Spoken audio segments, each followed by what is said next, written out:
And so please describe to me what the aesthetic look is exactly. More like this guy here. Yeah. So we'll go ahead and bring Oh wow, you really have to come in here? like this guy. Is this No, is this really happening? He met the other guy behind you, bro. Like I don't know what you're talking about. I'm right into that bad boy. You can stay right there, behind the camera, behind the camera. No, see now you got me jealous now. That's okay. That's not no, fair. but you're more in the category like Luther Richter, Arnold, okay? My man. Yeah.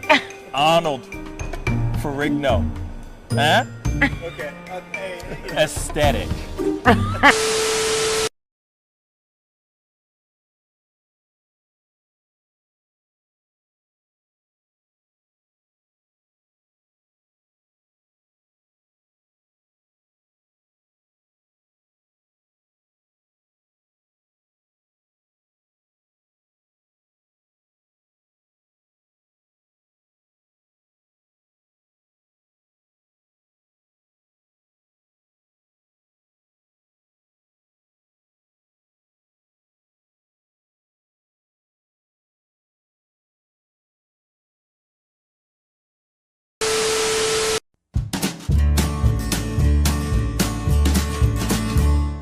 That's great, partner. You two ever go out place everything in its proper place? That does not make sense, but we usually do go. We head to Kroger's, and we work. Oh, yeah. I've got a lady waiting for me back home also. She has the most beautiful scrotum.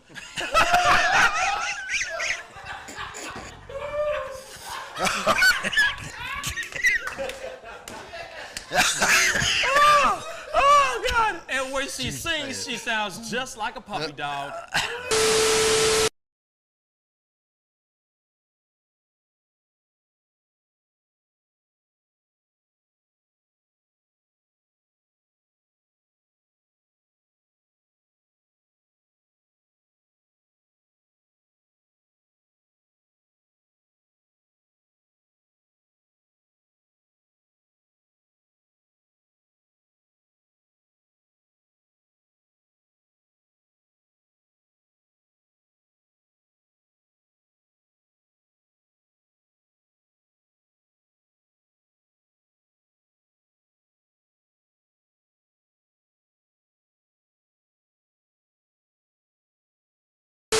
How do you nail a photo? Just gotta get in the mode. You gotta talk with your eyes. Talk with your eyes. Talk with your eyes. You Okay, gotta so have the eyes can you show me a little bit of something, like to this camera? I would love to know how to do this. I just want to know. Well, How do you do it? you Teach can me smile, something. You can get the sexy eyes. Then you gotta get the smile going on some shoes, but Wait, hold up. you got. I gotta when try it's this time, with when, you. it, when it's Hold time on. to laugh, I gotta try you this gotta with think you. of something funny and start do laughing. it again. Do it again. How do you do it? Teach me. Sexy eyes. The sexy eye. This is sexy eyes right here. Smizing? Smile. So you're smizing. Smile. Okay. And then you gotta get the. No, I look like I need to take a poop or something.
Wish words were like little toy guns. No sting, no hurt, no one, just a bang, bang. Right? Is that it? Yeah, it's something like that. Just a bang, Toy bang, guns. rolling off your tongue. Toy guns. It's no smoke, no Bang, bang. bullets. Water guns. All right.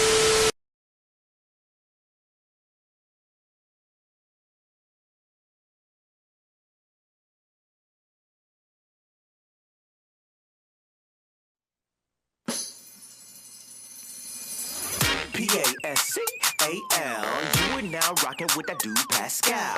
We be going wild, Haitian in the building, so original. Got the haters catching feelings. Get your hands up to the ceiling and keep them held high. Cause St. Louis isn't ready. Forget about it, goodbye. Hold up, we just saying hi. Five somebody rise up. Weekdays, catch us live. Somebody, let's go. Good morning, everybody, and welcome to the Pascal Show. Good morning, everybody. Good morning. I hope you guys are enjoying your wonderful Tuesday. It better be a terrific one because it's Tuesday, y'all. It is time to get active today. We got a lot of stuff. Well, not a lot of stuff. We got a few things to talk about. Some big topics to talk about today. I got to be honest. I'm very excited about being back on today. Why, you ask? It's because we had this whole 4th of July weekend going down. Hopefully you guys all had a festive and wonderful one if you were celebrating it. I know a lot of people, some people were not celebrating it. And hey, to each their own. It's your prerogative. You know what I'm saying? So I hope all you guys are doing well and enjoying your Tuesday. It's kind of like a Monday, but kind of not. It's going to be a short week. That's a positive. You know what I'm saying? I know a lot of y'all don't want to go to work today. You know what I mean? And deal with the stuff of today, you know? But at the same time, at least it's a short week. You know what I'm saying? So that's a blessing. That's a blessing. Anyway, thank you guys, all y'all who sent out happy 4th of July out there on our Discord, etc. It was really, really appreciated in all that. And yeah, man. And for those of y'all who are in Florida, because I just saw Zozo Bob say, good morning, Tropical Storm Elsa. For those of y'all who are in Florida and in the path of this tropical storm that was a hurricane, a Category 1 hurricane, late last week, has dropped down to a tropical storm. Hopefully it stays that way. You know what I'm saying? Hopefully it just dissipates as soon as it hits the mainland. But for those of y'all that are in the path of this storm, hey, be safe out there. You know what I'm saying? We are thinking of you. I got my fingers crossed for you. Okay. But anyway, the fellas are in the house. What a guan, Dave and T. What's good, mangs? Yeah, man. It's all good. Hi to everyone in chat. Like you said, I was watching the stuff in Florida a little bit earlier. It does look like you should be prepared for flooding down there. They expect that fallen building will also be flooding.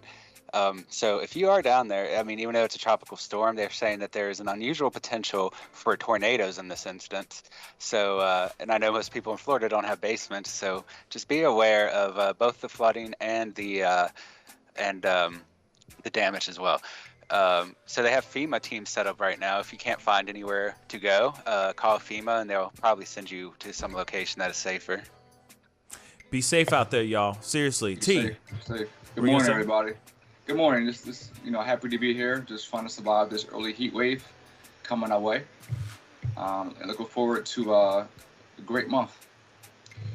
Hell yeah. Because it is still the top of the month. You know what I'm saying? Still brand new month. It's July. You know, any opportunities for you guys to do something different for this month? Experiment on a health tip or something like that. If you're like, hey, I want to start running. You know what I mean? I just want to start running just for the sake of running. I want to do it for a whole month. Hey, it's not too late to get started with that now. You see what I'm saying? It's still a fresh month. Do something really cool this month. You know what I'm saying? Just don't, if it's going to be running, just please, hydrate. Don't do anything crazy like run in like 100-something degree heat, okay? We want you to come back alive. You know what I'm saying? All right? No heat strokes today or ever. Not on my watch, okay? And for those of y'all wondering, Miami, my trip to Miami has been postponed due to this tropical storm. So that's why I am still in this piece right now, still doing my damn thing over here. But we will be heading over to MIA Miami here in a little bit, and I'm very excited about it. Real talk. So you guys will be first to know when all that goes down. But of course, it's hurricane season. It's hurricane season. Who would have thunk it, right? Why is it got to be July? You know what I'm saying? Why does it got to be July that it's hurricane season? But hey, it is what it is. Hopefully everybody is okay. Hopefully this tropical storm doesn't leave too much damage. We're going to get down there. We're going to have a good ass time. Trust and believe. The other thing is though, I wanted to say this too. For those of y'all who have been keeping an eye on that Surfside condominium, that whole building got demolished over this weekend as well. And they're still searching for people. So they demolished the whole thing, and they're still searching for people. Apparently, a few days ago, they did find a mother and daughter that were still alive under the rubble. So hopefully, it's still not too late to find somebody. You see what I'm saying? It's still a few weeks in, a few weeks after. I just keep wondering how long the human body can take without food and water. How long somebody can last without that. I mean, it's just very, very terrible for anybody who's still stuck underneath the rubble right now trying to survive. So, of course, if they still do find anybody, then, man, I'll be a happy man. You know what I'm saying? But they have demolished the entire building, and now they're still trying to sift through the wreckage to see if they can find any more survivors. So, like I said, fingers crossed that they do. You know what I'm saying? Because there's still a lot of people, quote unquote, MIA, missing. Okay? So we'll see. We'll see what happens with that. Just a random left turn of information, but real talk. My thoughts go out to everybody over there right now, because it's I can only imagine what families are feeling right now. Over 100 some odd families, or 100 and some odd people are still missing. That's a lot of families, a lot of family members that are sitting there at the edge of their seat, biting their nails in anticipation and in hopes that they find their loved ones underneath this rubble. So we'll see. We'll see what they find. So fingers crossed, real talk. Fingers crossed and prayers go out to Surfside right now. But anyway, it is time to get into some of our stories for today, y'all. Like I've been saying before, it is there were some really interesting things that happened over the course of the past couple days, and some of it had to do with ESPN, and it is a very interesting situation, interesting story that's going on right now. God, man, I got so many stories to say about, I have my own personal stories that revolve around this particular situation, okay? And we're talking about our first main topic, our front page topic of the day, and that is the Rachel Nichols and Maria Taylor issue, okay, that's going on right now. Now, I know a lot of you guys probably already know some of it or have heard a little bit of what's going on. But here it is. There is a woman. She is a anchor on and a host of the TV show, or the ESPN sports show called The Jump, okay? And she goes by the name of Rachel Nichols. Okay, so a while back, she was during the time of the pandemic, when things were pretty high. She was having a Skype or Zoom conversation with some producers. I'm assuming she did not realize that she was still recording during this time, and there was leaked audio from this conversation that she was having, specifically about another correspondent on ESPN by the name of Maria Taylor. Now, the thing is Maria Taylor, just so y'all know, and if you don't know, now you know, she black. Okay? So I'm just going to let y'all know that too. Rachel Nichols is white. Maria Taylor is black. Okay? So, Rachel Nichols, who's been with ESPN for a while, goes on into this conversation with a producer of ESPN. I really don't know who is on the receiving end of this conversation, but she has some things to say about Maria Taylor covering the NBA Finals during this particular time. And we got the leaked audio. We got to take a listen to this because I find it very interesting. All right? So, for those of you who haven't heard this, I would say I highly recommend read the words because it's very hard to hear what's being said. Okay? Here we go. They said to me, hey, instead of hosting the NBA Finals, why don't you do Doris' silent reporter job for the NBA Finals? Because guess what that would clear the way for?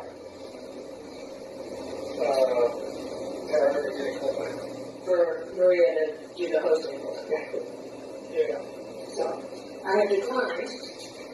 I don't know what their next move is, but they are feeling pressure because of all of that. And I'm trying to figure out like how to just, my thing is that I wish Maria Taylor all the success in the world. Mm-hmm. She covers football, she covers basketball. If you need to give her more things to do because you're feeling pressure about your crappy one-time record on diversity, which by the way I myself know personally from the female side of it, go for it. Just find it somewhere else. You're not gonna find it with me. Okay, so she basically said because of ESPN's desperate need, right, to be extra woke and bring in diversity.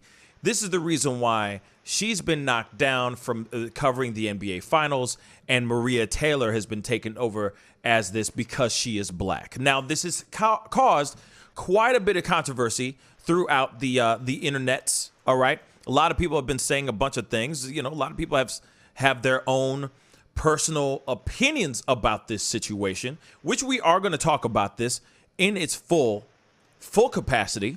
Because there's a lot of things I got to say about this because I've had my own fair experience on being dealing with sports in general. But I'm going to tell you that in a little bit. It's quite a story. And it had to do with a bunch of stuff saying, here's the reason why. Because, he got it because he's black, etc. Okay? So I've heard this excuse from my white coworkers, let's just say. Okay? But before we go into and talk about this in full capacity, we got to take a listen to Rachel Nichols. Went to her show after this audio leaked, and she issued an apology. Let's take a listen. So the first thing they teach you in journalism school is don't be the story. And I don't plan to break that rule today or distract from a fantastic finals. But I also don't want to let this moment pass without saying how much I respect, how much I value our colleagues here at ESPN, how deeply, deeply sorry I am for disappointing those I hurt, particularly Maria Taylor. Don't let psoriatic arthritis Wait get a in the second. way. Sorry, guys. Reduces joint pain what the and heck stiffness. is that? And for those with plaque psoriasis. What the heck? Sorry, guys. I'm going to play that one more time. I don't know why that pop-up just popped up, trying to jack up our style. But let's take a listen to this one last time, y'all. Here we go. So the first thing they teach you in journalism school is don't be the story. And I don't plan to break that rule today or distract from a fantastic finals. But I also don't want to let this moment pass without saying how much I respect, how much I value our colleagues here at ESPN, how deeply, deeply sorry I am for disappointing those I hurt, particularly Maria Taylor, and how grateful I am to be part of this outstanding team. I'm sorry. And the funny thing is to be a part of this outstanding team, and it cuts to two black dudes. I'm sorry. Sorry, I don't mean to be a jerk, but that's kind of funny. How perfect is that? Oh, by the way, I'm with these other black people, and they probably feel some type of way about me right now. So let me do this apology really quick, because I still got to do my job, and I still got to secure them bags. But here it is, guys. There it is. She apologizes. She got in front of it. She said, don't be part of the story. Don't be the story. That's the one rule of journalism. Don't be the story. You know what I'm saying? Yet she became the story because she didn't know when to just keep her own personal opinions to herself. I'm sorry to say it like that, but them are the breaks, brothers and sisters. Okay? Now, I'm going to say my 2 cents here in a second, but I want to hear everybody else's thoughts. David, T, what are your thoughts on this story? David, I just feel that. Yeah, I just feel that it's the same old. I got caught. Now I'm sorry. So I must make a national apology to cover my tracks. I never get caught up in these apologies and people trying to save face. It is what it is. I mean, when she said it, she meant it. And she knew the background of her colleague. So why would she put her colleague under the bus like that? I mean, if you respect everybody at ESPN, like you said, then why say it in the first place? You know, I mean, her being, I guess, the lead analyst, she may have thought that was her right to have that role as an NBA Finals reporter. Okay, go to your bosses, talk with them about it one-on-one. Don't put it out there like that as a racial thing or it's about diversity. To see what's going on. Ask them why they chose the other person instead of her. But all this here right now, all this public apology it's just damage control. And every time I hear somebody apologize, like, you know, after something happens, I try to read that body language and see if they actually care or not. For most of the time, they don't really care. It's just them trying to save face. Dave, did you get a chance to say anything? You're muted.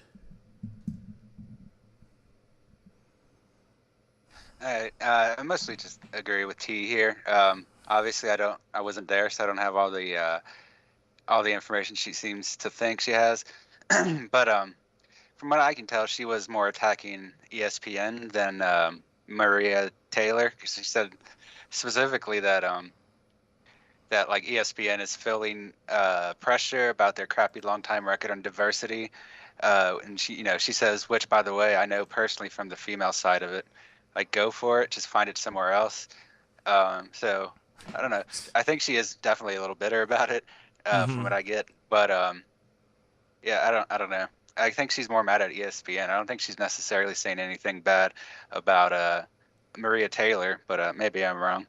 You know, it's interesting to me because it's basically her way of saying the rules only apply when it doesn't have to do with me, right? Mm-hmm. The rules apply only when it has nothing to do with me. When it has to do with me, it's a different story. Then you can miss me with that nonsense type situation. You can miss me with all this BS.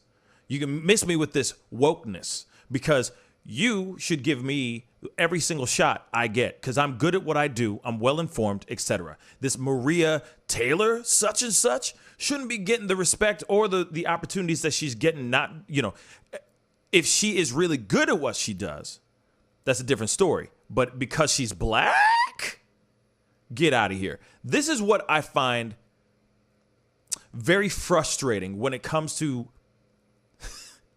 the job world, okay? When it comes to the work world, all right?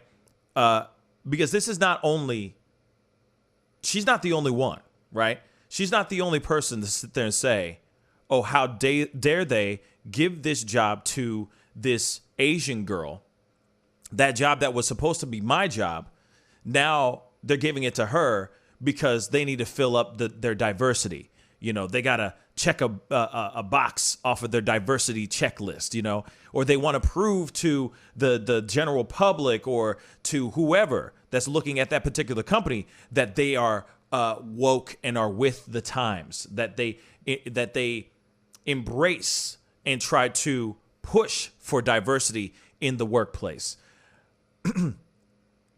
I think it's very interesting when they go, hey, I'm with it all day long, unless that Asian or that Latina or Latino or that black person is taking over my job.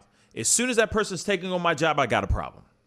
Now I got to sit here and say, oh, clearly that such and such business is being super woke and trying to bring in diversity now. She only got the job because she's black. That's messed up.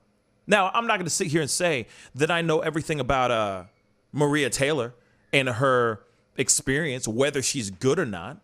But I've heard a lot of stories and I've heard a lot of things about other people saying things about Rachel Nichols, and that they say they need a new fresh face and that she sucks, apparently. I mean, I don't personally know. I'm not sitting here watching Rachel Nichols' show. I don't watch The Jump like that. You know what I'm saying?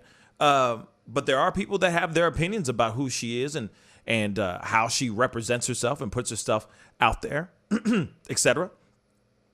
But at the same time, I just don't think it's right for her to sit there and say the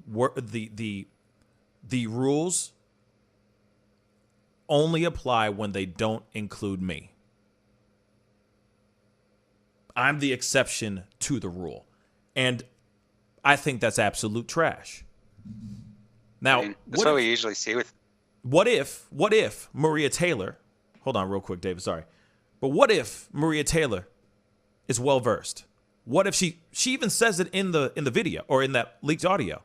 She's like, she knows her football, she knows her basketball. But she basically was like, she knows her stuff, but you're not going to knock me out of this situation. You know what I'm saying? You're not going to knock me out of this situation at all. That's ridiculous. That's absolutely ridiculous, right? So what were we going to say, David? I'm sorry. What were we going to say? Yeah, I was just going to say this is the kind of narcissism you kind of usually see in these cases where people that go out of their way to say that other people got hired for like diversity reasons or something. It's because they kind of perhaps feel that they're in the same way. They're trying to draw attention away from themselves. And I mean, this is kind of typical with people in general, where they would criticize somebody else for taking advantage or doing something that they've done themselves. I mean, that kind of hypocrisy is pretty common. And I think that might be where it's coming from, like you said. It's pretty bad. Long story short, it's pretty bad. This is something I'm used to. Okay, I have dealt with this kind of story multiple times. Right? I'll get a job or get an opportunity to do something, host, MC, etc. And suddenly the person that used to work that, let's say, that event or that, whatever, that particular event, will automatically sit there and go, the only reason why they brought him in is because of the whole Black Lives Matter movement and all that. They just wanted somebody, of color instead of me type thing. Instead of it being, well, why can't the person just be good? And they wanted to put in a fresh face. They wanted to bring in someone who can handle what you do. And yes, that person happens to have some melanin in their skin. I don't understand what the big deal is if you are skilled at what you do. There are plenty of men and women out here that have gotten opportunities because they slept their way through, right? Or they did a little tit for tat. You know what I'm saying? Lack of a better term. But you know what I'm saying? Where it's like they just kind of went through and worked their way up by doing whatever they needed to do between the sheets. But this has nothing to do with that. This is something that is someone who is good at what they do, looks good on camera, and they happen to be black at the same damn time. I don't understand what the problem is. This is a pure and absolute dead-ass sign of someone who's just incredibly insecure and worried about losing their job. That's basically it. They're going, it's because suddenly ESPN is woke. So suddenly that's why me, the white girl, is not getting the job anymore because she's black and they're trying to be woke. If they were really trying to be woke during this time, let me just be real, then this person would have been Asian. She would have been an Asian female. Because during this time, there's been all kinds of racism and violence going towards Asian Americans. And that's funny too, because if you notice it, if you watch like CNN or mainly CNN or any other network, during the time of the violence towards Asians situation that was going on, that is still happening to this day, by the way, hasn't changed. Haven't you noticed that there's been more and more Asian correspondents that have been popping off? Am I the only one who's noticed this? And here it is. It's them going, oh, we're woke. We understand. We understand. But that's what, welcome to our world. So this woman would have been Asian. Just saying. David, what are you going to say? Yeah, I was going to say that for the most part, and this has been a criticism from multiple movements, that generally the like woke aspect, especially when it comes to like females, it's almost always a white woman that kind of takes the role. Like we see this in movies a lot, as for instance, but it even goes to like such an extent that they will place like a look at Captain Marvel. That's a good example. I think most people have seen it. Yeah, Captain Marvel. So in that, Monica Rambeau is probably the most popular Captain Marvel. She's a black French lady. However, for some reason, when they decided to go with the female on this, like this is just an example. They went with Brie Larson, who is a white person whose comic equivalent was only around for like a few months or something, whereas Monica Rambeau is the Captain Marvel as far as most people could consider. And a lot of people were angry that they used a white woman instead of a black woman because the point of the movie was that it was kind of woke and it was for women or whatever.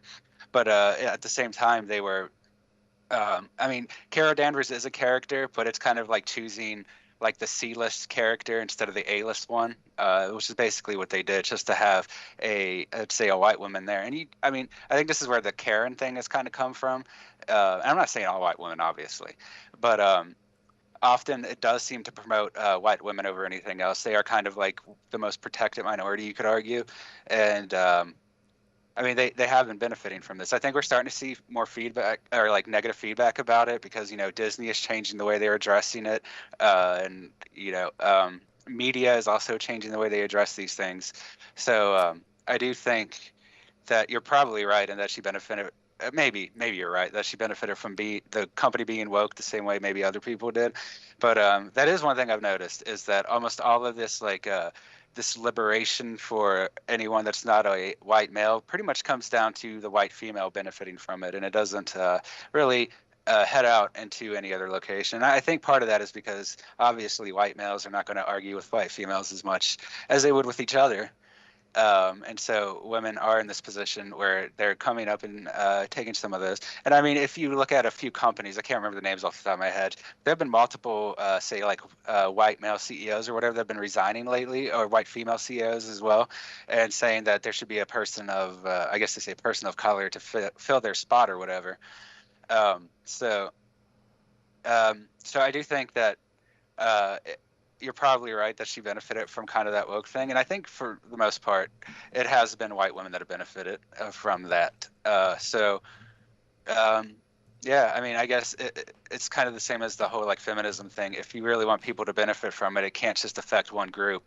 The same with like saying Black Lives Matter. It doesn't focus on one group. It focuses on all the people or most of the people that the police are murdering. And that is, that's like just the direction that needs to be taken in more than where we had this tokenism of the white woman before. I see, like you can look at it in media. It's probably the most obvious in Star Wars and the superhero movies and everything, where typically male characters, white or black, and in some cases, like I said in Captain Marvel, where a black character is replaced by the white woman, which was supposed to represent wokeness, even though it's arguably far more conservative than the comic itself, where it does show Monica dealing with racism, because that is a thing you see in the comic characters that are originally black. They do deal with this racism as they develop. And yet somehow the woke movement has come into focusing on the white women instead of those voices for some reason, even at the expense of, like, say, original readers. So, like, if you look, again, Captain Marvel, original readers are most familiar with Monica Rambeau. So they're both portraying the kind of woke aspect and the actual, like, comic fans to push this idea more forward. And I think that is kind of the symbol of wokeism right now, is having the white female in lead, it seems like, at least to me. Yeah, you're going to say something, T? Go ahead. Yeah, this to piggyback off of David, there have been several reports over the last 5 years or so that have highlighted that affirmative action has mostly benefited white women.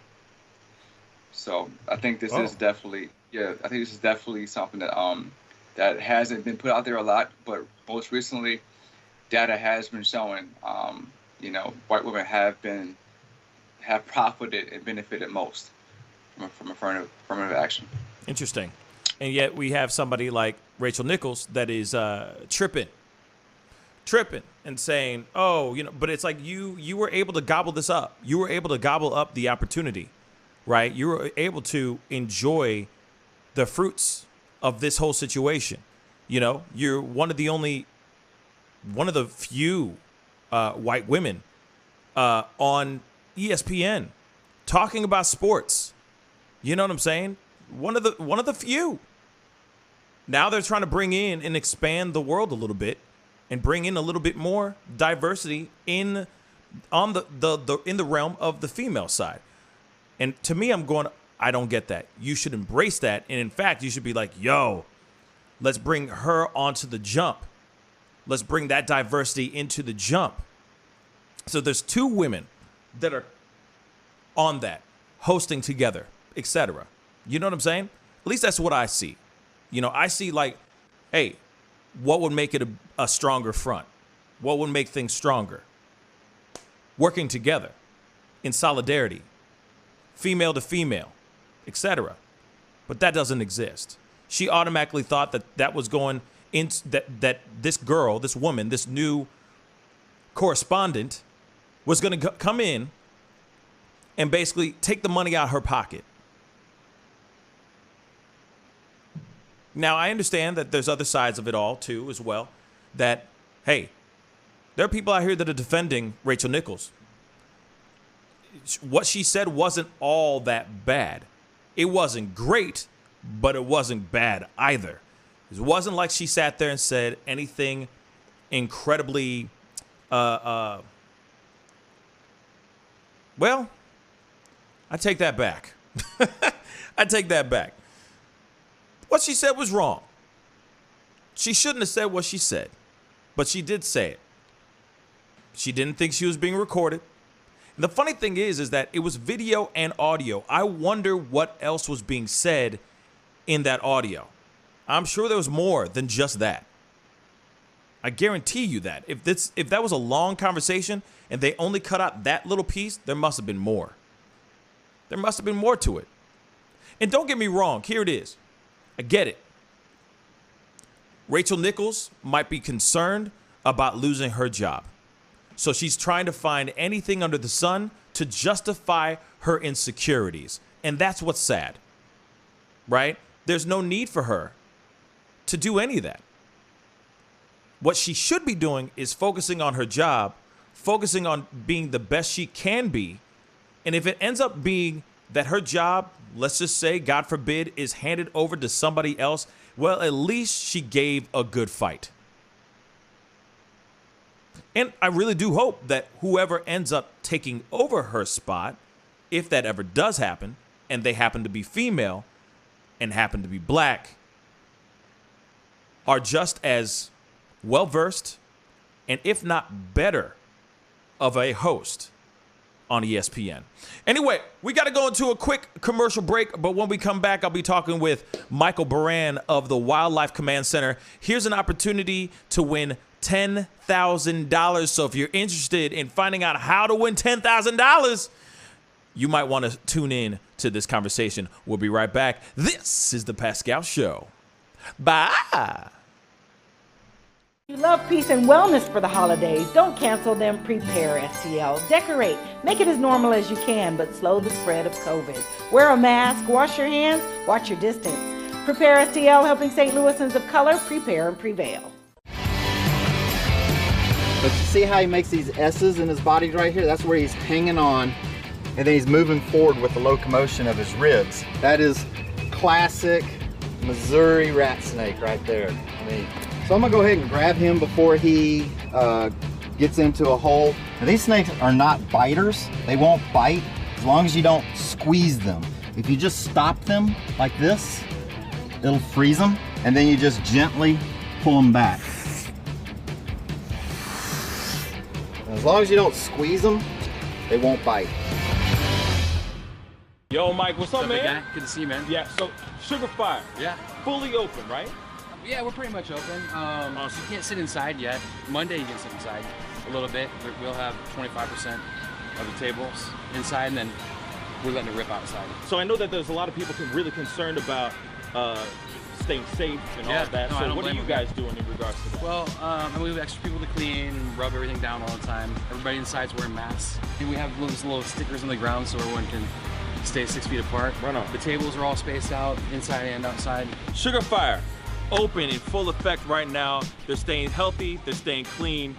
Go get you a rack of ribs. Sugar Fire, open right now. Thanks.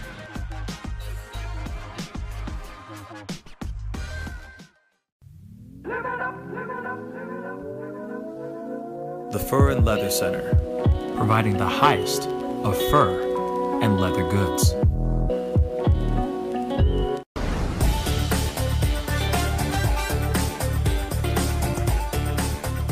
You're gonna perform I'm sorry, tonight. I can't make this interview boring because this No, it's man not is boring. too exciting as a host. And I'm truly saying this, and if y'all can't do this, me and this man here is gonna leave and go somewhere else where we can get some love. I want everyone in the building to say, I love Pascal on the count of 3. 1, 2, 3. Wow.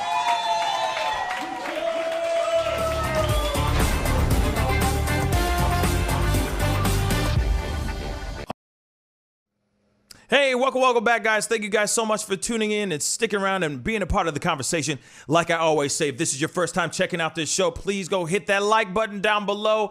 Do not forget to hit that subscribe button. I do this show Monday through Friday at 9 a.m. Central Standard Time, so be sure to hit that subscribe button. That would really, really mean a lot, okay? And of course, don't forget to hit that join button down below. That's $4.99 a month.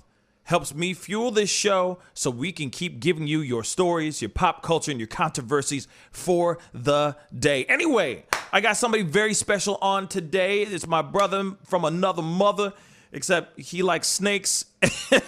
Please welcome my brother, Michael Baran, to the show. How you doing, my brother? How you been? We are doing exceptionally well, probably even better than that, but you know, I don't like to brag. Right. No. Yeah. Michael is not the type to brag at all. No, not at all. No. Well, okay. Before we talk about everything with Wildlife Command Center and all that, because I know there's something really big that's going on right now. It is the Wildlife Command Center Cash Quest.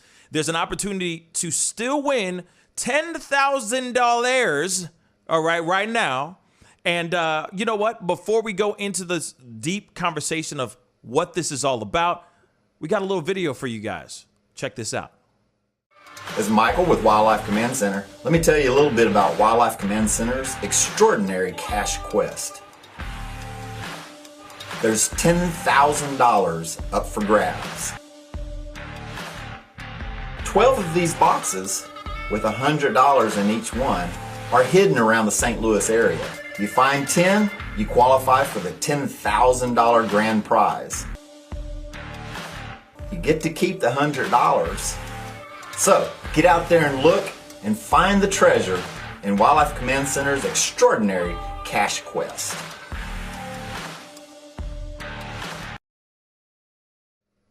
All right, you saw right there with your own two peepers. Come on, y'all. This is crazy. Cash quest. Opportunity to win $10,000. Let me ask you something before we go into everything.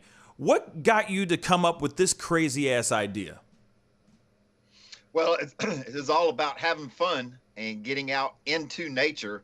You know, that's where my life, my livelihood, everything about me is about nature. And, you know, I saw people out there playing Pokemon Go, which I love to play Pokemon Go. And they were having so much fun. I just started arbitrarily hiding these little Easter eggs with $100 in it. And it caught on. People were loving it. They loved the challenge. They loved finding it. I mean, who doesn't want to find treasure, right? Well, then a local promoter right here in St. Louis, Michael Francis of Michael Francis Presents, he got a hold of the idea and he said, let's make it big. So, I saved up $10,000 and we made it $10,000 big. Yeah, I mean, to me, this is it's insane. It's insane because I know in the very beginning you were doing a little bit of a little bit here and there, a little bit of like a scavenger hunt type of thing, in the very beginning, a few months back. And then suddenly it was just like, all right, hey, I'm about to do this thing where I'm going to give away $10,000. Now, the thing is, and it's been crazy because it's only been this is the 6th and it started on the 1st. So tell me, there's like 12 boxes out there, right? How many have people found so far? Right. So I initially have in the rules that this treasure hunt goes on until August 31st. All right. I figure 60 days was plenty of time to find all the treasures. I had no idea how smart, how clever people could be. And as of today, the 6th, 11 of the treasure boxes have been found.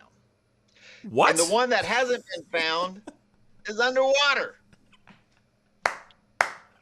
Wait a second. Let's give it up to some really clever people because wow. They say that until you do something, yeah, you really don't know.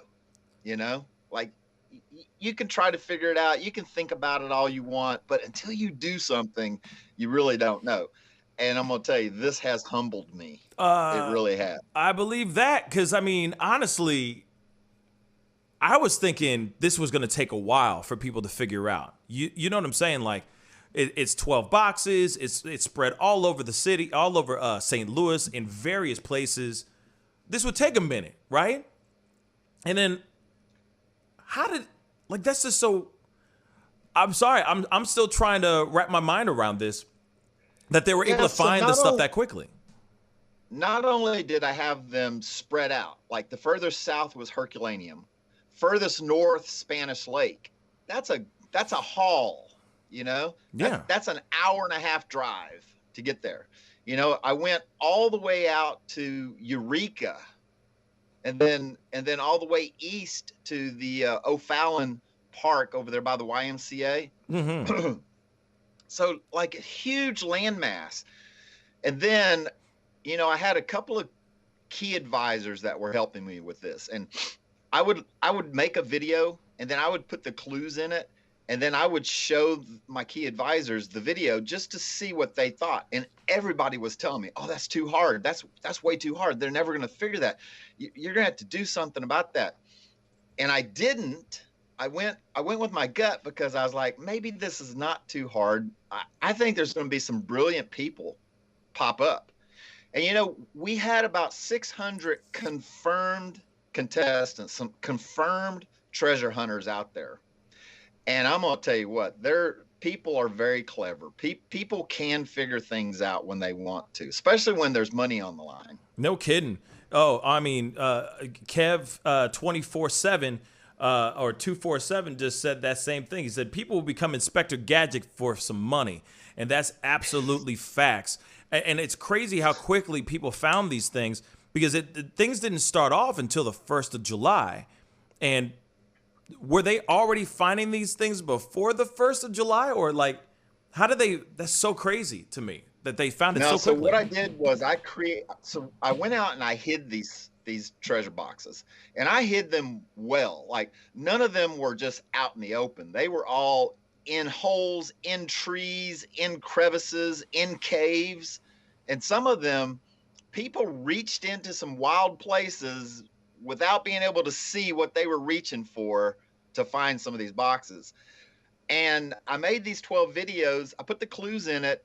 And then I set up YouTube so that they dropped all 12 clues on the YouTube channel at the same time at 10 o'clock on the 1st. And so that was the first that anybody had any inkling on where to go, where to find it. Wow.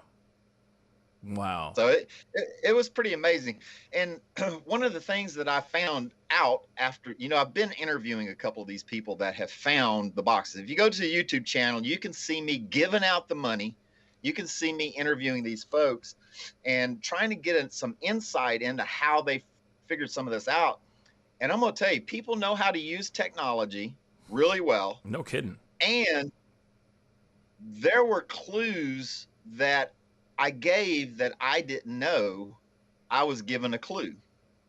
There were clues in the videos that I didn't know would be a clue, but that people would slow the video down, they would stop it, they would screenshot it, Oh, yeah. and they would use some of these context videos or pictures to get out there and hunt down the treasure boxes. It's been pretty amazing. That's really, really dope, man. So you're saying that there's only one more left, right? There's one more left. But to get the full 10,000, right? How many do they have to have in their possession again? So to qualify for the grand prize, you have to have found 10 of the 12. Gotcha. To qualify for the grand prize. I was really afraid of the teams. You know, we had a team sign up from June the 1st till June the 15th. I was really afraid of the teams because, you know, if you had 6 like-minded individuals that really crunched down on these videos, they would send 6 people in 6 different directions right, and just scoop up 6 of them right away. Absolutely. You know, and then you got 6 people looking for 4 more. I mean, that right there was where I thought the threat would come from, you know, when we talk about securing that $10,000. Yeah. I had no idea that individuals would be able to get out there and do so well as individuals. Like one guy found 3 boxes, you know, which to me is pretty amazing. That is pretty amazing. Yeah. So, of course, you're going to have these guys come together with their 10. I'm assuming these guys are going to try to join forces and say, hey, we'll split it up X, Y, and Z type thing. I'm sure. Some of these guys who are just running solo and not in teams, I'm assuming they would, right? Because you can't get it unless you have all 10, right? Well, so luckily, there's a couple of things that are put in place to circumnavigate that. One is if you're on a team, you had to pre-register as on a team. Okay, so if you're not in a pre-registered team, and I had a computer program that was time-stamping that and putting those in. So if you weren't registered from the 1st to the 15th, then the team is out. Okay. The other thing is multiple people could have found the same box. So whoever took pictures and followed the rules and turned that in for a timestamp, that person would be the person that would get the $100. Okay, so there was some urgency, some sense of urgency to be able to get the first timestamp, and that way I can see. But the other thing is meeting up with people and giving them their $100. Once that happens, you know, that's pretty much it. I tried to circumnavigate that happening. Collusion. That's what that's called. Collusion. That's amazing.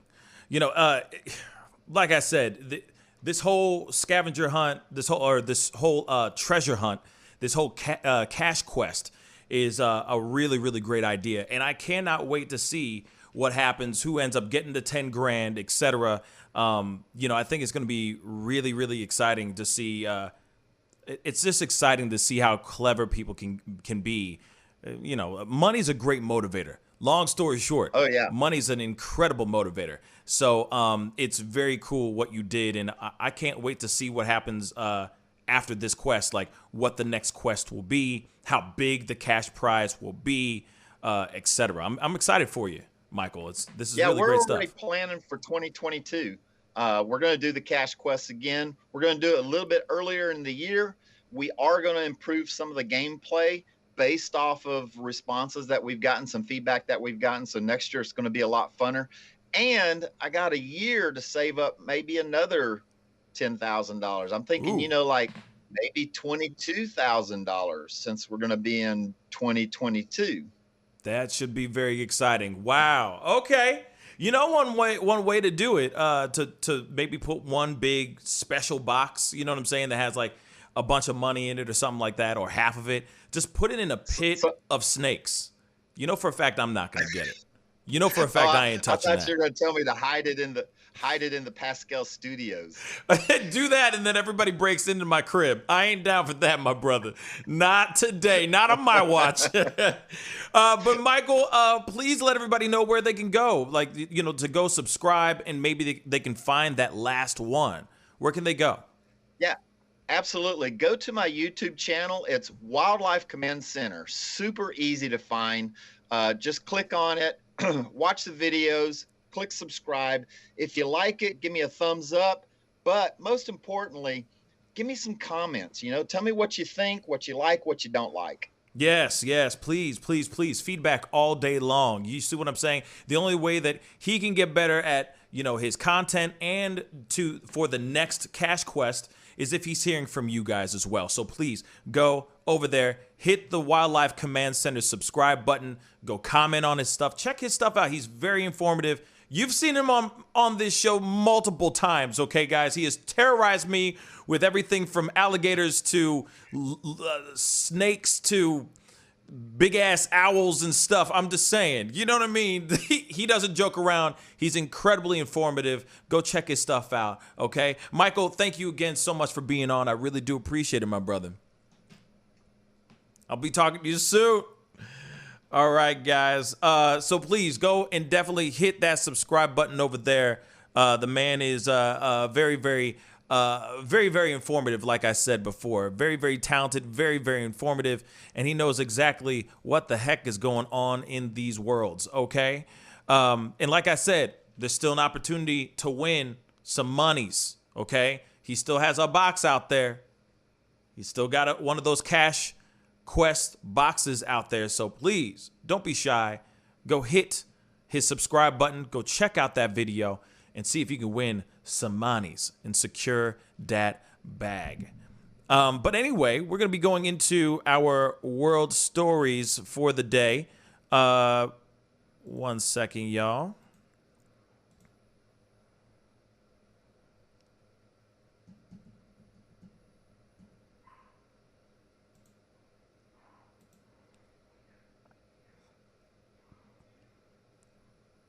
Alrighty. Okay, so we are going into it now. We are getting into our news stories for the day. All right. International news, things that are going on in the world. David's got the stories. What's a guan, Brad? All right. So first we have one thing in the U.S. I want to talk about. In Texas, H-E-B and Tyson announced the removal of certain products in its stores. Tyson Foods has recalled about 8.5 million pounds of ready-to-eat chicken products that were possibly contaminated with Listeria. According to the news release, the recall involves some food products, Tyson Foods products, and certain H-E-B brand products, especially in the Florida location. So if you have any Tyson Foods and you live in the Florida location, you should probably throw them out because there's a good chance that they're infected with Listeria.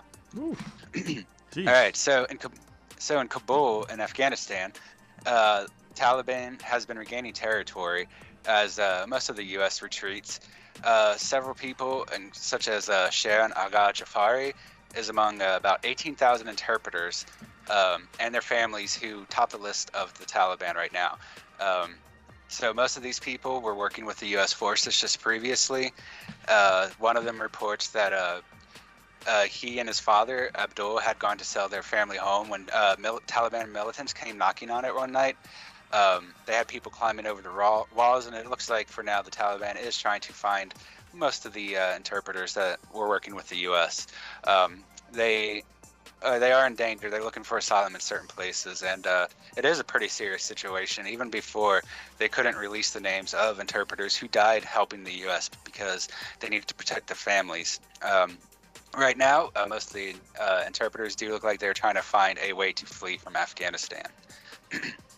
In India, Twitter will no longer be exempt from liability arising from posts by users after the platform failed to delete posts deemed illegal within the time frame set by the country's new IT rules. In a ruling decided on Monday, the U.S. microblogging site lost its immunity, and it will now be able to be held liable for any misinformation and the like. The decision comes after a complaint over defamatory tweets that were not removed in time. And according to India's laws, social media sites are required to delete content that is deemed harmful or in breach of guidelines within 36 hours of a complaint being issued. And Twitter did not do this.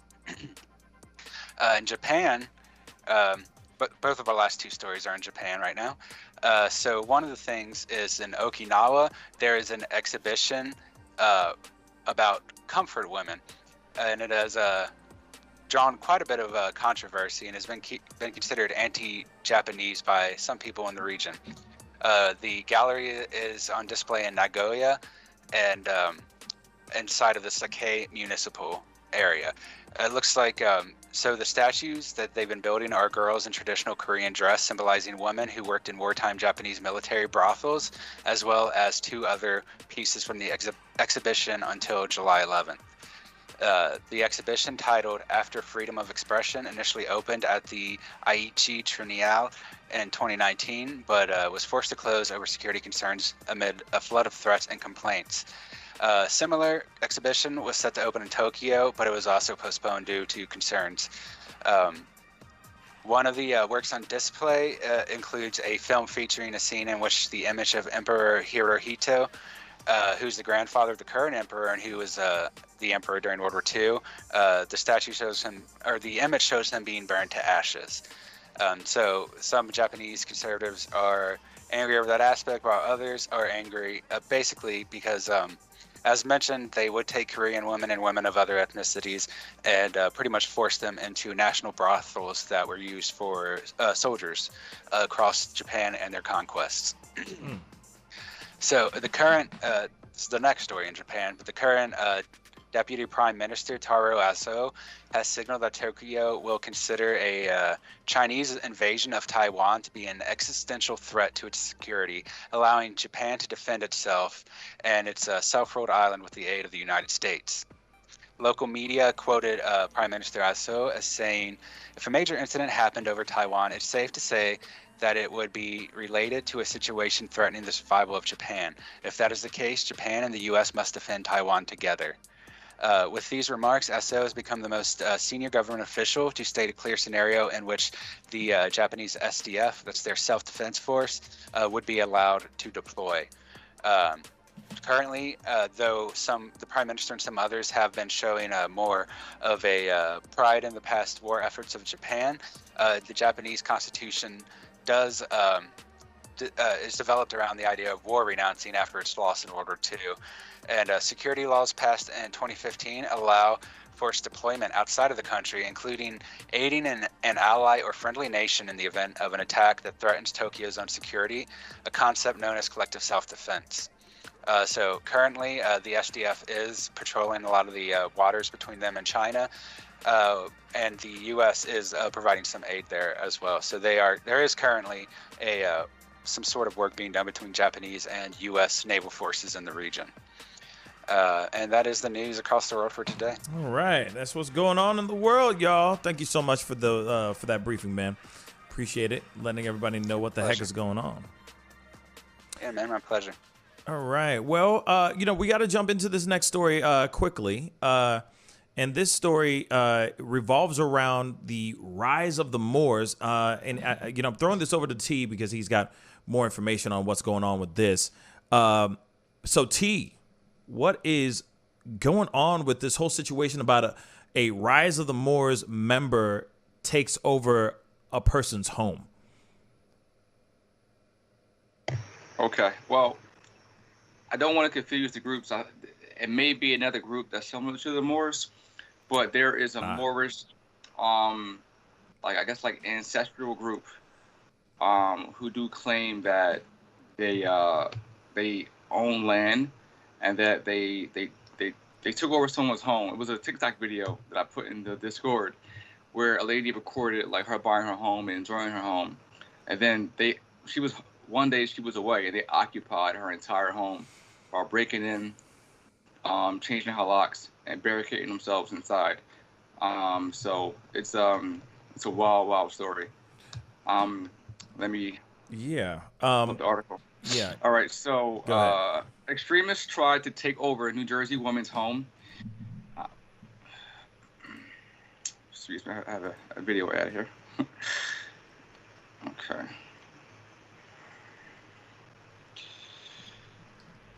Her name was Shanetta Little. She said that when she was not home one day, and she returned, that her home was barricaded and locked. Okay, let's see. I'm sorry about that. The video just changed on me. All right. So, police in Newark arrested a man who claimed to be a sovereign citizen of the Al-Moroccan Empire, which has been labeled an extremist group, after a homeowner said he locked himself inside her home and declared it his ancestral property. Herbert A. John, 39 years old, of Los Angeles, was arrested by a SWAT team last Thursday after he entered into the home in the Upper Vailsburg section of Newark and placed a Moorish flag in the window, police said.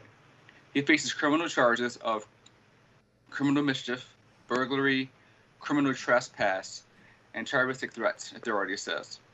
The incident was retold on a TikTok video by the homeowner after she purchased her home in February. She says, "This is really bizarre and crazy." This story, I was saying earlier, Pascal, that it's I can't 100% affirm this, but there is a group called the Raws of the Moors who were recently in Massachusetts in an encounter with police. Yes. This group here is similar, but it's called the Al-Moroccan Empire. So I don't know if they're the same or not, but they both do have Moorish roots, I would say. Okay. Well, here is the video. I found the video, and I mean this is a Now This video, so there's a lot of text and all that, but this is as good as I can get as far as finding this video. So let's take a look at this. Yes, there was a Moorish flag on the window, to block the window, etc. So yeah, I mean what group he's a part of and all that is still kind of, I guess, up in the air, I guess, in a way. But let's take a look at this video really quick.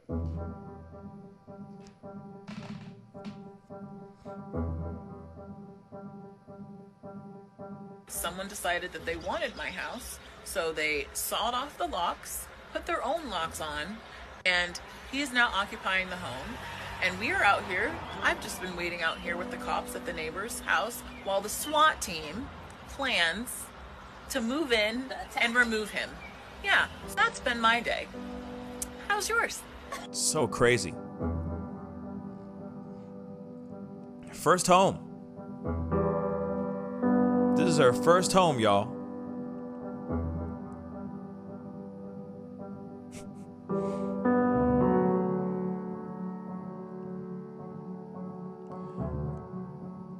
Claiming a group had ancestral rights to her home, just so you know. She thought it looked homemade. She thought it was a fake thing. But in June of 2021, which was last month, as she's bringing contractors to the house, she found that all the locks had been changed or sawed off. The same men that sent her the letter. Randomly but not randomly targeted by a terrorist group that doesn't solve or follow any of our rules and would be violent in efforts to steal my house.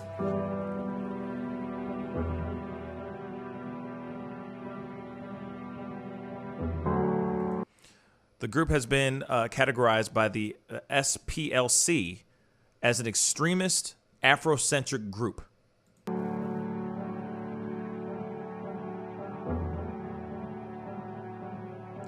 Oh, so they've been known for across the country doing the same damn thing, just so you know, by claiming they are indigenous to the land and don't need to follow U.S. laws. What? That's insane. He barricaded himself in the house and put up a flag. This is the literal SWAT team that was called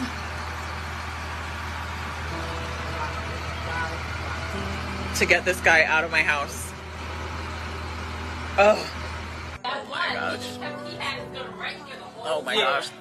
I'm not even kidding you guys. We're inside safe, just so you know. Oh my God, he's walking up to the house.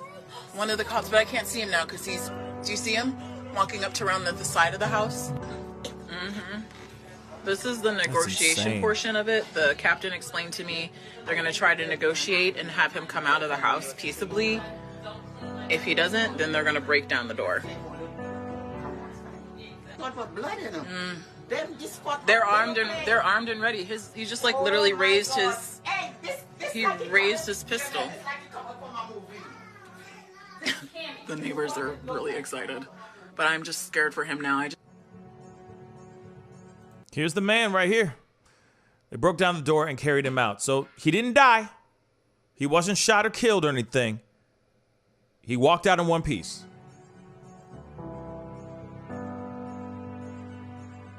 Charged with criminal mischief, burglary, criminal trespass, and terroristic threats. A 48-part series. Jeez. It's not the sexy crime Lifetime show that we're used to seeing. Everybody that I know wasn't in on it. It wasn't any weird angles. This was something for me to try to communicate a cautionary tale that is bizarre and crazy, but it's real life. It happened. I mean, clearly it's not going to stop her. She bought the house. Of course you're going to enjoy her new home, y'all. This is not only a personal accomplishment for me, this is a big step in my life as someone who has been homeless before and lived in hotels. I'm not giving up without a fight. Word. Sorry.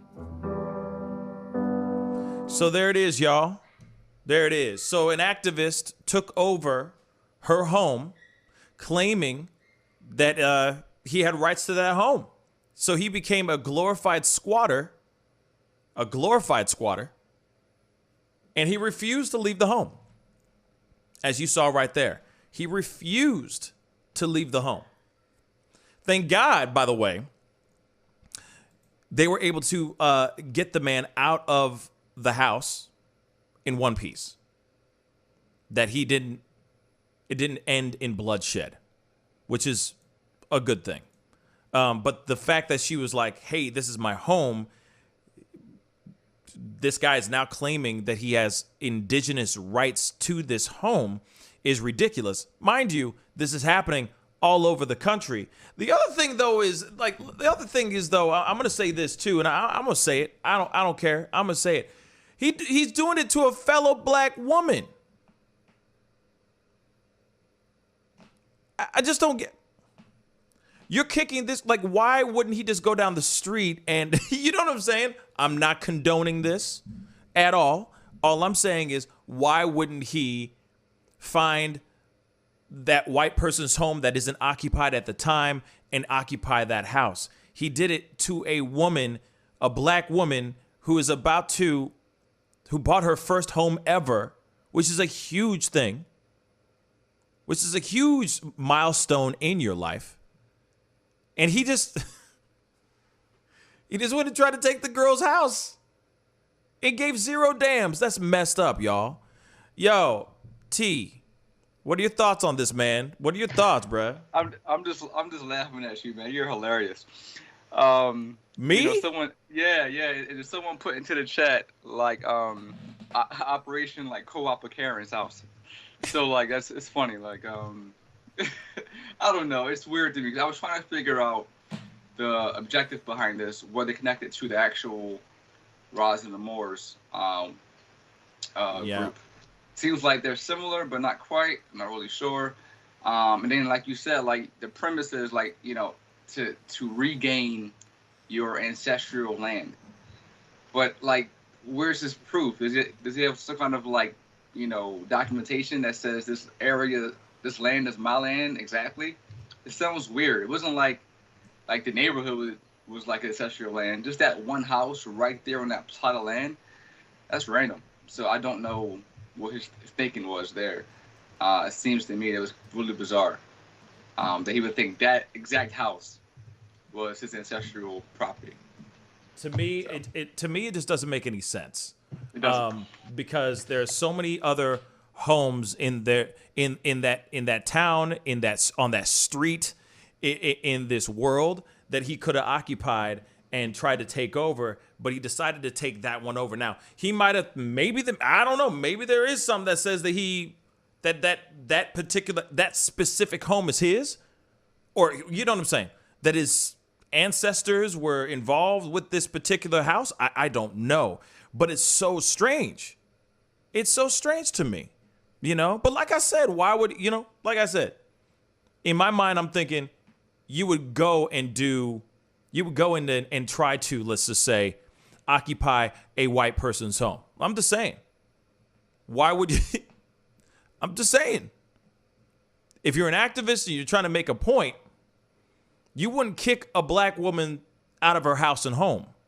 You would go and kick a white family or a white person out of their house and home.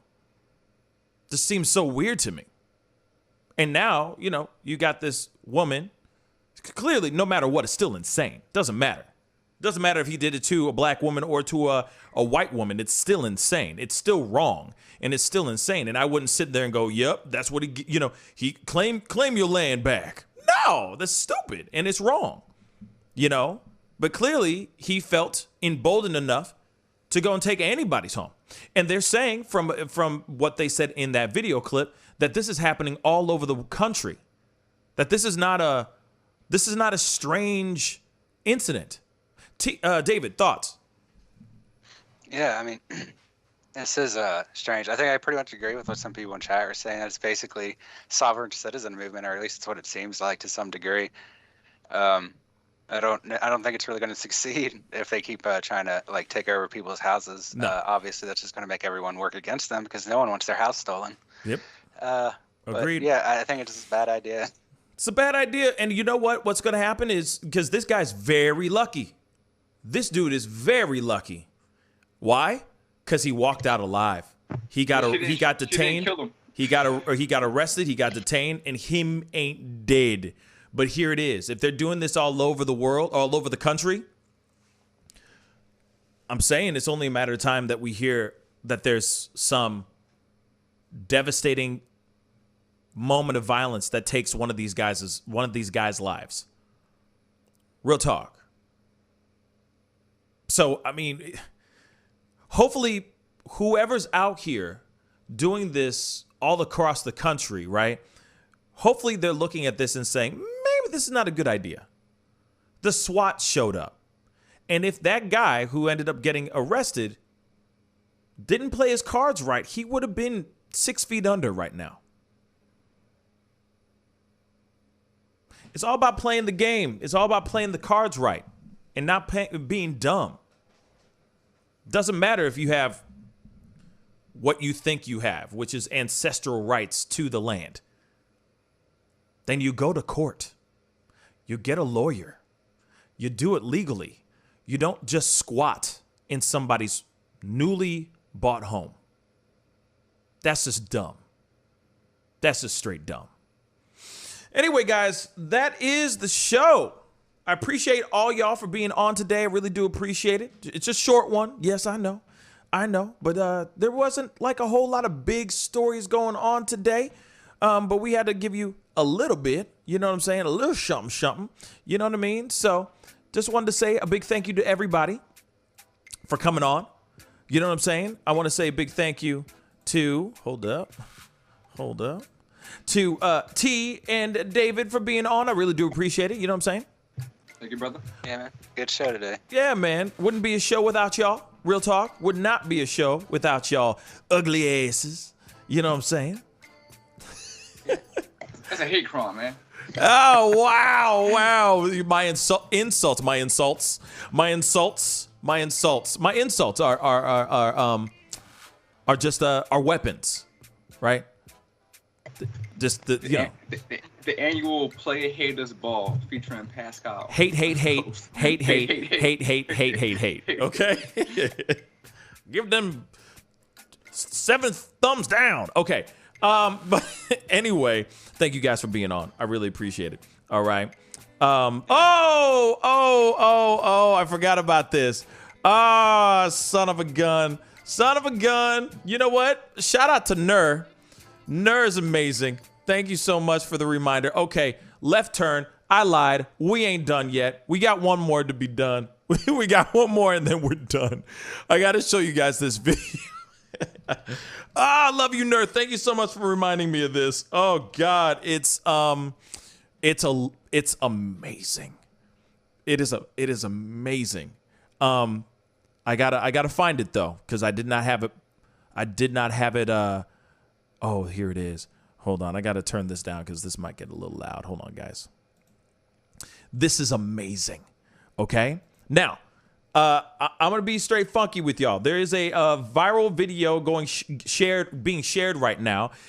From my understanding, now I could be wrong. I think this happened during 4th of July. Okay, not a day after, not a day before. 4th of July. Okay, you know, America. You know what I'm saying? Just to let you know. 4th of July, okay? Now, there's a viral video being shared all over the place. It's hilarious. It is a woman, they're calling her the fireworks Karen, that is freaking out over fireworks. You got to look at this video. It's amazing.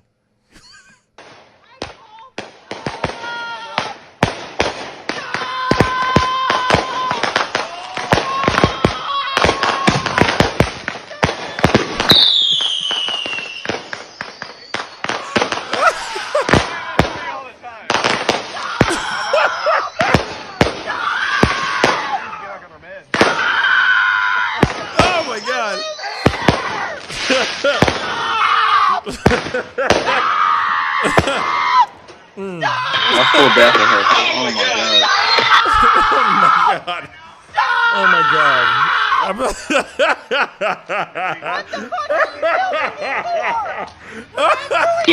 Past the camera. Oh, whoa. Hold up. Loud. You got a bunch of stuff going on over there. Oh my god.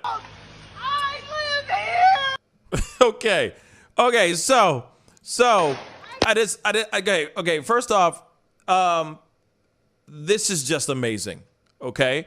Because I feel like this is how I feel next weekend when they're still popping off fireworks in the middle of the damn night. I do feel a little bit like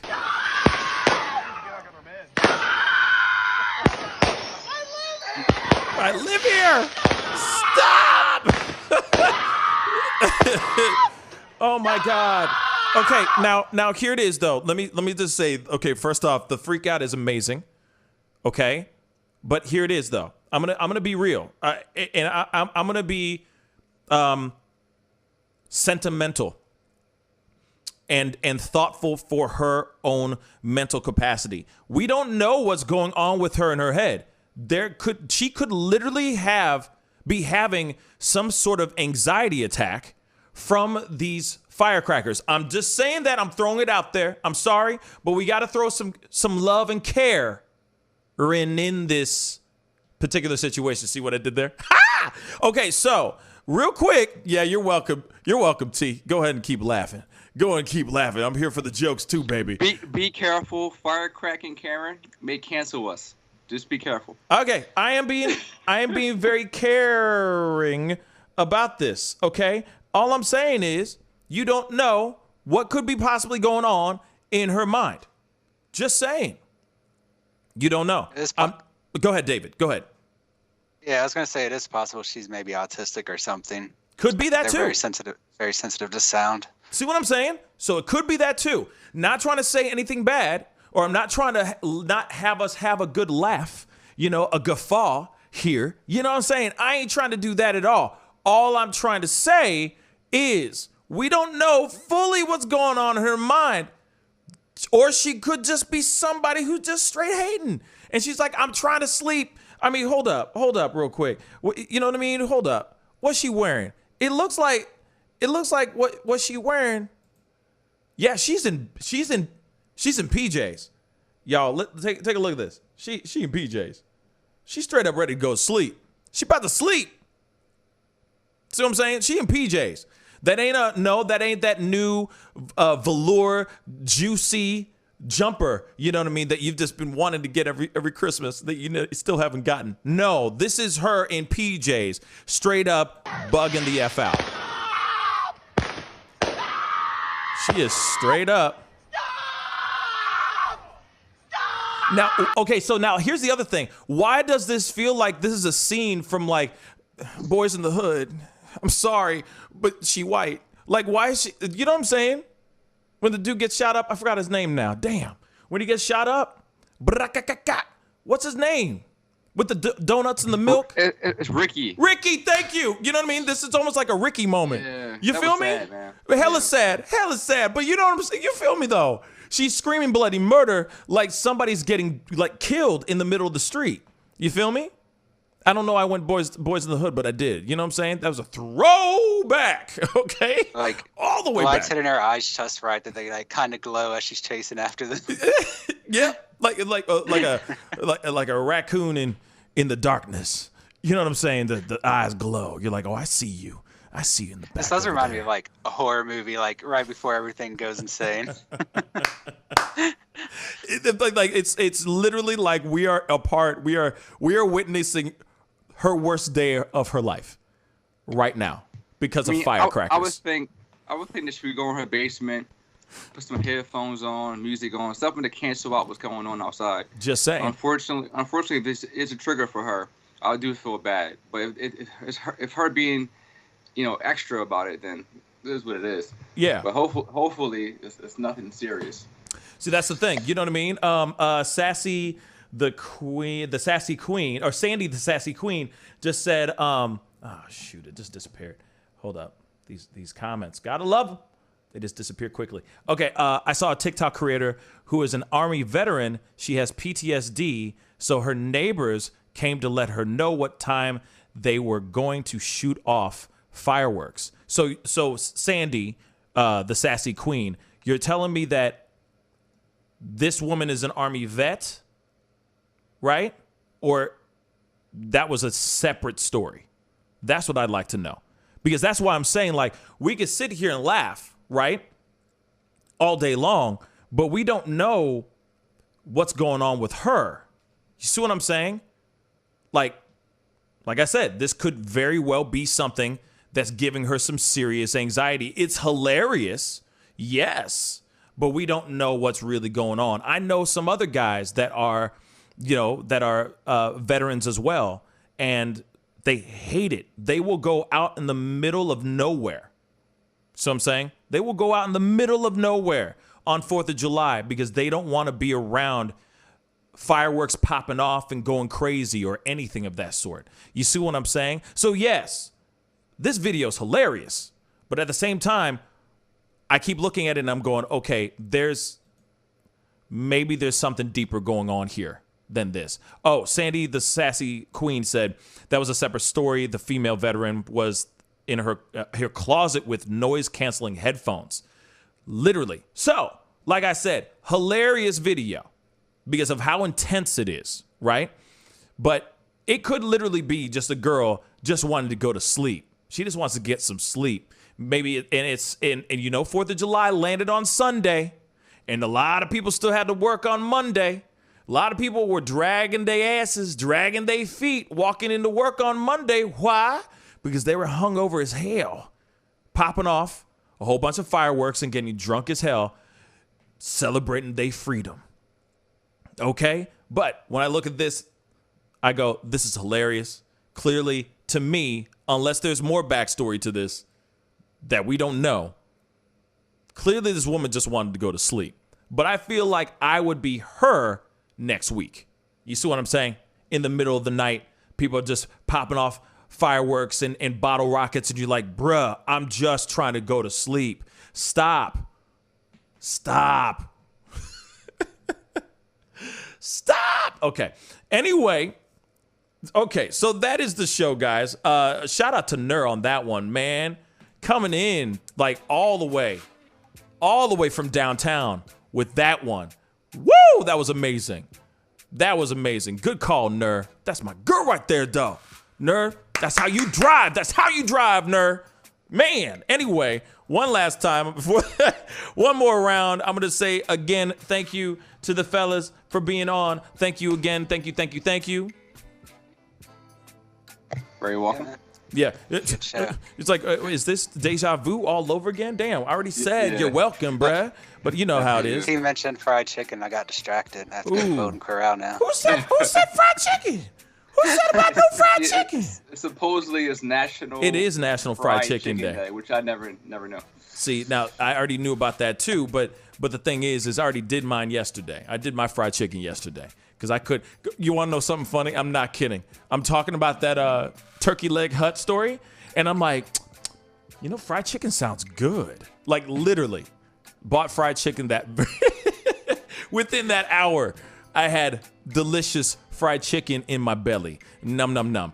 Anyway, so for those of y'all who haven't done that yet, go get you some fried chicken, okay? Seriously.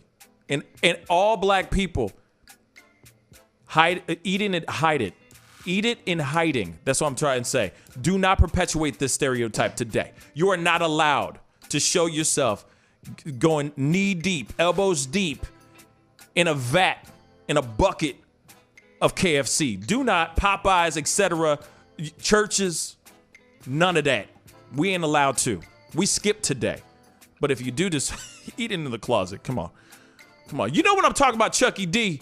Come on, Chucky. Come on now. We cannot. You know what I'm saying? If there was an International Watermelon Day, real talk, let's talk about it real quick. I'm sure there will be. I'm sure there is. What else is new? There's a National Pick Your Pubic Hair Day, I'm sure, somewhere. So, here it is. You know for a fact, no black person should be celebrating International or National Watermelon Day. Hell to the no. We can't be caught with that. That's perpetuating our stereotype. So when it comes to National Fried Chicken Day, yes, eat it, but just eat it in the closet, y'all. Okay? Don't do selfies with the drumstick in your mouth. You know what I'm saying? All up in your mouth. No. No, do not perpetuate. That's all I ask. That's all I ask, guys. Okay? I'm going to hell. Anyway, thank you guys so much for coming on to the show today. I appreciate it. You know what I'm saying? You guys are really amazing. Don't forget to hit that like button down below. Most definitely crush that subscribe button, okay? I want to try to get to 40,000 subscribers by the end of July. So please help me get there. Share the show, share the channel, etc. Please go hit that subscribe button, okay? Support. I got a small goal to get to 40,000 before the end of this month. So please go do that. Share with your friends. Tell your mama, tell your baby mama, tell your baby's mamas, okay? Tell them all to go and hit the subscribe button on The Pascal Show. Anyway, it's time to get going. And of course, go over to my secondary channel, The Pascal Show Clips. Please crush that subscribe button over there. It'd be greatly appreciated. I love all you guys. I will be on tonight. All right, I will be on tonight for a little bit. And I will be on a discussion, a roundtable discussion tonight on a channel called Mr. 1950 at around 9 p.m. Central Standard Time to talk about all kinds of stuff and everything. So be sure to tune in. I'll be giving you guys more information about that on tonight's show. Okay? It's time to get going. I love all y'all. Y'all are amazing. Stay positive. Stay beautiful. Be good to yourselves. Be good to one another. And I'll see you guys tonight at 7 p.m. Central Standard Time. This is The Pascal Show. Bye. Wishing you love, peace, and wellness for the holidays. Don't cancel them. Prepare, STL. Decorate. Make it as normal as you can, but slow the spread of COVID. Wear a mask. Wash your hands. Watch your distance. Prepare, STL, helping St. Louisans of color prepare and prevail. But you see how he makes these S's in his body right here? That's where he's hanging on. And then he's moving forward with the locomotion of his ribs. That is classic Missouri rat snake right there. So I'm gonna go ahead and grab him before he gets into a hole. Now, these snakes are not biters. They won't bite as long as you don't squeeze them. If If you just stop them like this, it'll freeze them, and then you just gently pull them back. As long as you don't squeeze them, they won't bite. Yo, Mike, what's up, man? Guy? Good to see you, man. Yeah, so Sugar Fire. Yeah. Fully open, right? Yeah, we're pretty much open. So you can't sit inside yet. Monday you can sit inside a little bit. We'll have 25% of the tables inside, and then we're letting it rip outside. So I know that there's a lot of people really concerned about staying safe and all of that. No, So what are you guys doing in regards to that? Well, we have extra people to clean and rub everything down all the time. Everybody inside's wearing masks. And we have those little stickers on the ground so everyone can stay 6 feet apart. Right on. The tables are all spaced out, inside and outside. Sugar Fire, open in full effect right now. They're staying healthy, they're staying clean. Go get you a rack of ribs. Sugar Fire, open right now. Thanks.